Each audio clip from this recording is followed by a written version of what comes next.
చేసుకునే వాళ్లకు ఇదొక biggest breaking and happy news. America central bank federal reserve వడ్డీ రేట్లను తగ్గించకుండా 3.5% నుండి 3.75% దగ్గరే స్థిరంగా ఉంచుతూ తీసుకున్న షాకింగ్ నిర్ణయంతో గ్లోబల్ మార్కెట్లో గోల్డ్ రేట్లు ఒక్కసారిగా కిందకి దిగొచ్చాయి. కొత్త చైర్మన్ కెవిన్ వార్ష్ ఆధ్వర్యంలో జరిగిన ఈ మీటింగ్ ఎఫెక్ట్తో మన దేశీయ మార్కెట్లో వరుసగా మూడో రోజు కూడా పసిడి ధరలు కుప్పకూలాయి. గురువారం మన హైదరాబాద్, విజయవాడ, వైజాగ్ నగరాల్లో 24 క్యారెట్ల 10 గ్రాముల ప్యూర్ గోల్డ్ ధర 151,100కి పడిపోగా, సామాన్యులు కొనే 22 క్యారెట్ల ఆర్నమెంట్ గోల్డ్ ధర 138,500 వద్ద ట్రేడ్ అవుతోంది. బంగారం కంటే ఈరోజు వెండి ధరలు నిలువున ముంచేశాయి.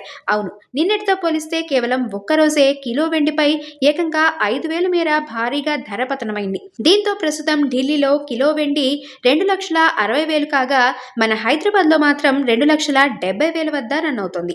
పెళ్లిళ్ల సీజన్ కోసం నగలు చేయించుకోవడానికి ఇది బెస్ట్ టైం అని చెప్పొచ్చు.